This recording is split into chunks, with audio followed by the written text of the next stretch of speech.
chairman for tonight's meeting.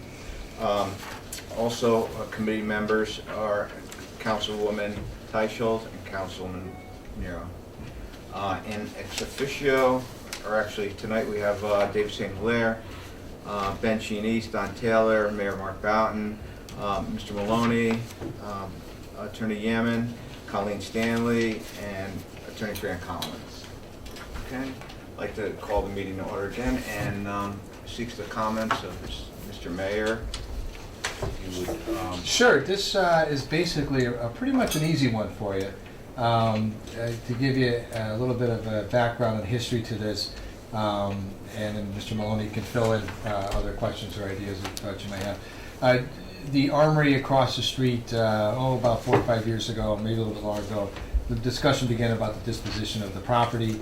Westcon has owned the Armory. They sort of inherited it from the state, and they've been managing it, but it really doesn't fit in with their overall strategic plan and their comprehensive plan of development. And one of the things that Westcon's trying to do is to limit the amount of outbuildings that they have. In other words, they have the West Side campus, they have the downtown campus. They don't want any more other buildings unconnected to their campuses. It's too hard to manage, too expensive to run the building, kind of the stuff that we're doing here, to be honest with you. So they had approached, Jim had approached them and began discussions with them about gaining control of the building. I sort of blessed the deal, thought it was a good idea. I certainly didn't want the city to take control of the building because we're trying to divest ourselves of these kinds of assets, if you will. Jim and I went to work up in the legislature. Well, when we got up there, what we found out was that the legislature cannot give the building directly to Jim's organization, that the city has to act as the conduit because they didn't have anything in the statutes to accommodate what we were trying to do. So in those discussions with our legislators, I agreed that the city would act as the conduit for Jim's organization to get the building.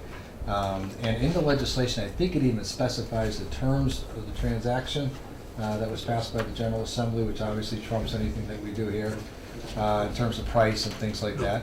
And frankly, to be honest with you, as mayor of the city, I want to own this building as little as possible. The quicker we can turn it over, the better. I don't want any more liabilities. I don't want to buy any fuel. I don't want to buy any insurance. I just want to get it turned over in a transaction as possible. And with that, Jim, if you want to kick in with some of the... yeah, Jim. I'll start off. Yeah, I may Thanks. Attorney Francis J. Collins. I'm going to give the members of the subcommittee 3 documents. The first one is the Special Act, the 2007-11, Section 14, pertains to the transfer of the Armory by the Public Works Department to the city, and that, as the mayor indicated, that allows the city to convey the parcel to a Connecticut non-stock, not-for-profit corporation to be used for social or human purposes. The mayor pretty much explained the background of how this act got passed. The next document you have there is a letter dated December 26, 2007, from Jim to the mayor, sort of confirming what had happened with the special act and the cooperation of the local area legislators. And Jim will fill you in on any details on that or answer any questions you have. And the last document is the sales agreement, which I prepared, sent over to the Corporation Counsel's office. We had several revisions in it, and what you have there is the final document, which the Corporation Counsel's office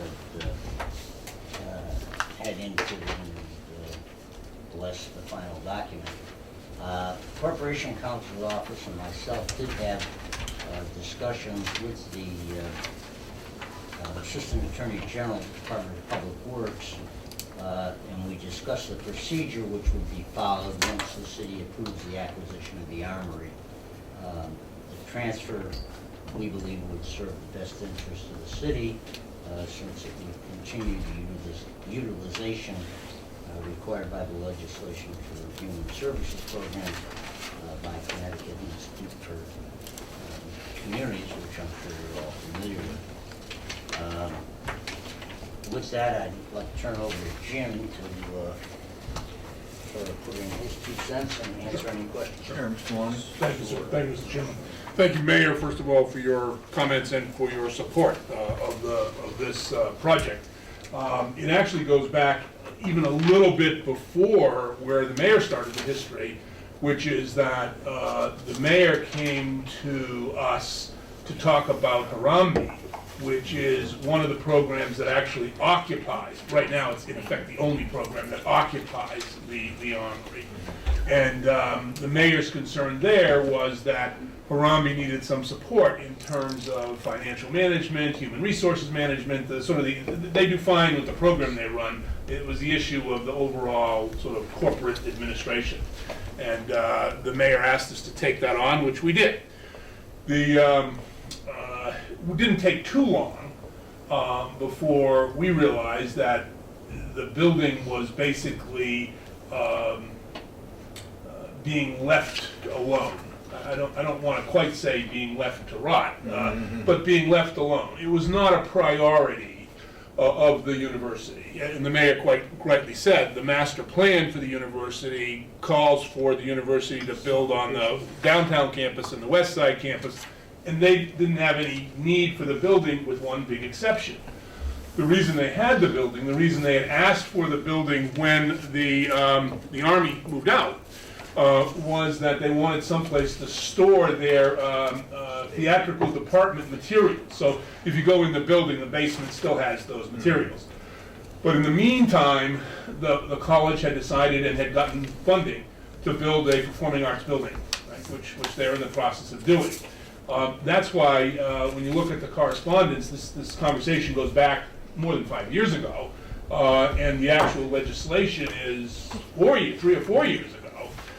And we deliberately put a long, what they call conveyance date on the legislation so that the university would have time, in fact, to mobilize and get the building done. And they're in the process of doing that. So that tells you why we did it. There's an old expression in the architecture world, which is that first we build buildings and then buildings build us. Sort of an interesting thing. And we're interested in, and if you think about it, it's true. You know, you build a house, but then as you use the house influences how the family interacts and works together. And the same thing is true of City Hall or any other building. Well, we're interested in improving the youth services and other services that could occur in that building. But to do that, you got to improve the building. You walk in there now and you'll see it needs a new roof, it needs a new gym floor. The whole front of the building was office space. It's very badly deteriorated. It needs new locker rooms.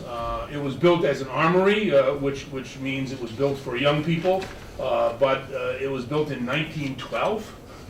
So it's almost 100 years old, and it needs a lot of repair. It needs a lot of modernization. So we believe that we can go in effect, modernize, renovate the building, and put it to very good use as a youth facility, as human services, just as the legislation says. By the way, just for the record, Connecticut Institute for Communities is a Connecticut non-stock, nonprofit 501c3 corporation. Again, the mayor is right. The legislature wanted the conveyance to go first to the city rather than to any individual entity for partially the reason the mayor said, and also because the legislators of course want to make sure the city's happy on the other end. They don't want to say, well, we're gonna sell this building to XYZ and then find out the mayor and the city council don't think that's such a good idea, okay? So they deliberately did it this way, and we're happy with that. You'll notice that in the letter that Frank Collins mentioned, everyone who was in office at that time and was involved was CC'd, so there was no surprise. There is no surprise to anyone, including the university and everybody else, including the Harambee program. So everyone was fully involved and fully in part of the process.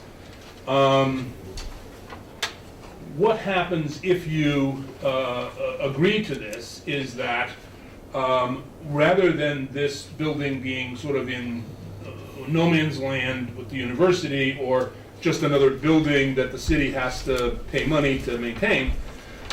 As a private corporation, we are in a position to go and get the building put on the National Registry of Historic Places, which I think it deserves to be. It was, as I said, built in 1912. It was used by the military for the First World War, the Second World War, the Korean War, the Vietnam War, Grenada.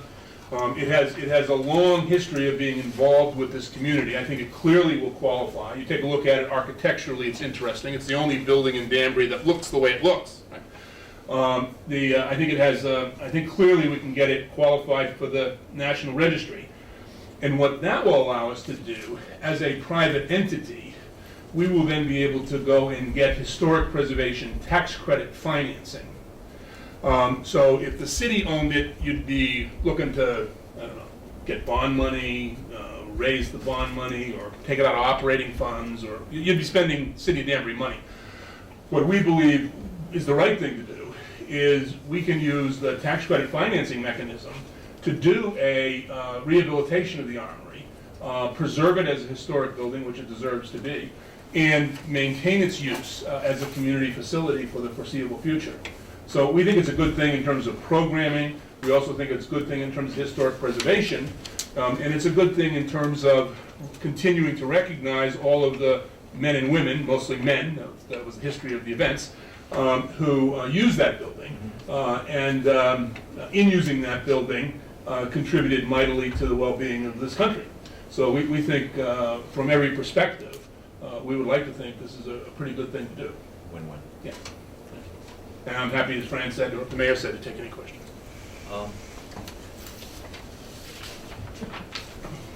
Thank you, Mr. Chairman. Everybody seems to be very pro on this, and you know, and in reading it, I felt pretty much the same way. So I started to try to think about, well, what's the other side? Is there another side? And looking at this document, I'm thinking to myself, suppose this is sitting on gold or oil or something.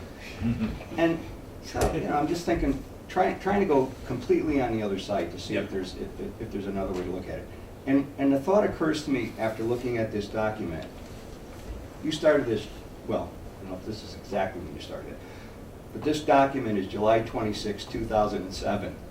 That gives a lot of people 3.5 years to figure out if that building is sitting on something that's worth a lot of money. So that wipes that whole concern right off the board.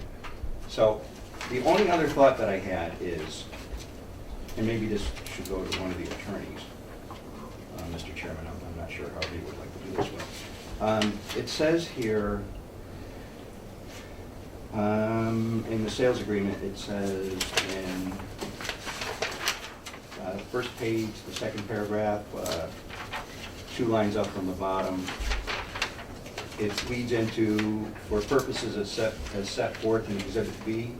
I may have missed what those purposes were, but my question is, if you don't honor whatever it is in Exhibit B, is there some sort of recourse? So that was the only other question. Go ahead, Fran, you do. Reverts to the state. Yeah, so it goes Whether back to the the city state. owns it or a subsequent owner, if you don't use it for social or human purposes, it goes back to the state. And that'll be a restriction in the deeds to both the city and ultimately to CIS. Is there an Exhibit B that spells anything out? And if there is in this package, and I overlooked it, I'm trying to remember accept whether my the, apologies.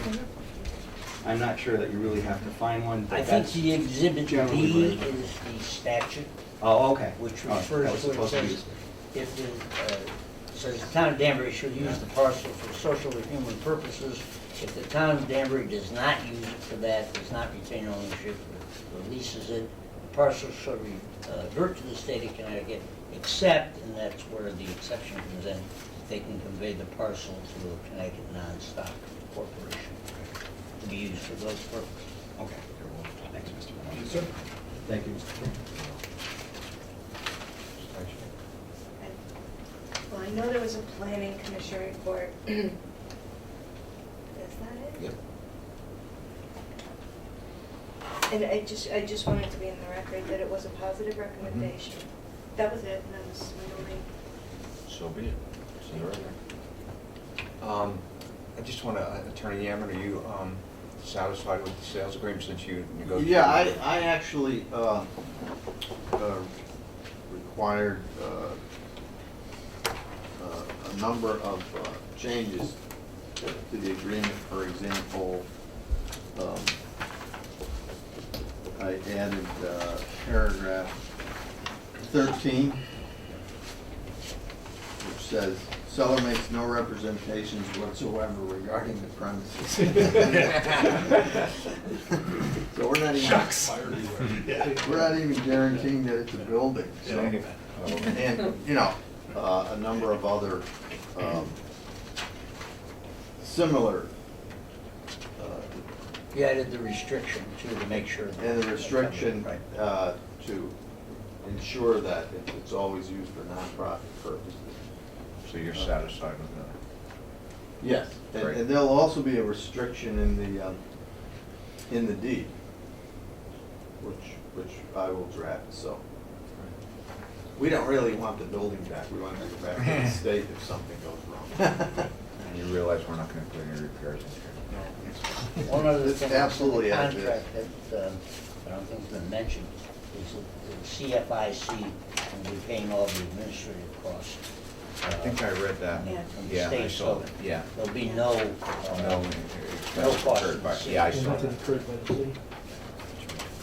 Yeah, there won't be, I mean, we're not paying really for the property, right, okay? But part of the agreement is we'll pay your costs. And the state will charge the city. The state will charge the city for the state's costs in doing the conveyance. Right. And we'll pay that as well as our own costs to then take conveyance from the city. Okay, thanks. And hopefully they can be done, this is really up to the lawyers, but I would expect that it would be done pretty much simultaneously. As the mayor said, you don't want to go out and buy insurance and, you know, do all that stuff. So it's probably one deed is at 1201 and the next deed is at 1202. Yeah, right. Any other questions? Mayor? Any other questions? Oh, I'm sorry, Ben. Well, I guess, you know, by myself, I spent 10 years in that building, since it was the National Guard building, so I pretty much know all the ins and outs of that building. And the mayor, right, it was falling apart when I was drilling in, and it got to the point where the building was actually condemned. But the Army can always use things condemned, because we couldn't use it for any other functions besides what we used it for. So it was falling apart, and it did need a lot of repairs, which brings me to my question. What if you can't get the funding necessary to get it up to where you could use it functionally? Because it does need a new roof, does need a new floor. I mean, I do remember when we put a howitzer through the floor. So that hole is probably still there. No, I think that's been fixed. I think they covered up with a piece of wood. Yeah. But what would happen if you can't get the financing? Because it probably will cost close to $3-4 million to probably get it up, if not more. I agree. Oh, it'll be, yeah, my estimate is about 6. That's right, right. We have looked at it, probably about $6 million to really do what we need to do with it. The first thing I would say is that the historic preservation tax credit financing is available. It gets prioritized based on the value of the building from a historic point of view, right? Not the value of the building in terms of economics, but in terms of history, right? I think this building has great history behind it. I mean, I think it really is a prime building for historic preservation because of the Army Reserve and the military using the building, the thousands of Danbury people, young people who went through the building. So I think the chances of getting the funding are, you know, I never say, because I've made presentations to this council and others about this issue, I can never say that there's a guarantee. I cannot give you a guarantee, okay? But I think that it's highly, highly likely that we will get the necessary funding to do the job. The university has made some improvements. The building is usable. Technically, it's occupied. It's got a, you know, it's legally occupied. So it is usable. It will continue to be used, and we will pursue the funding. Worst case is that if it ever didn't get done, eventually, yes, it would revert to the state of Connecticut. But I don't think that's going to happen. That's the worst case. We wouldn't be in any worse shape than we are No. right now. Just a follow-up. So, I mean, to Councilman Maloney, I think you mentioned the youth programs in the Yes, building. yes. What other youth programs are you planning besides Harambe? Because right now they almost have exclusive use of that building. Yes. Is there going to be available where Yes. members of the public can have their youth groups in there, or is it strictly going to be Well, Harambe? yes. Well, first of all, we made, and this was part of the discussion that the mayor and I had about the use, was we didn't want in any way to intimidate Harambe, okay? So we've said to Harambe, and it's in this correspondence, that as long as Harambe wants to continue to use the building, that's fine, okay? But Harambe does only use the building part day. First of all, they only use it 5 days a week, weekdays, and they only use it from 1 in the afternoon until 9 in the evening. Right? So basically, the whole morning and mid-afternoon and the whole weekends are available. The reality is that when we first started this process, Bill Beattie's group, that's why he was a CC on this letter, from the Jericho Project, was using the building weekends and some mornings, right? But they, it's an amazing tale, actually. They offered to replace the gym floor, and the state said no, they would not accept the donation of the gym floor because of one of the ethics legislation that had changed. The state wasn't going to accept a gift of a gym floor. So, right, Mayor, is that? Yeah, it's absolute truth. We were Right. pulling our hair out. We Right. couldn't believe it. Right.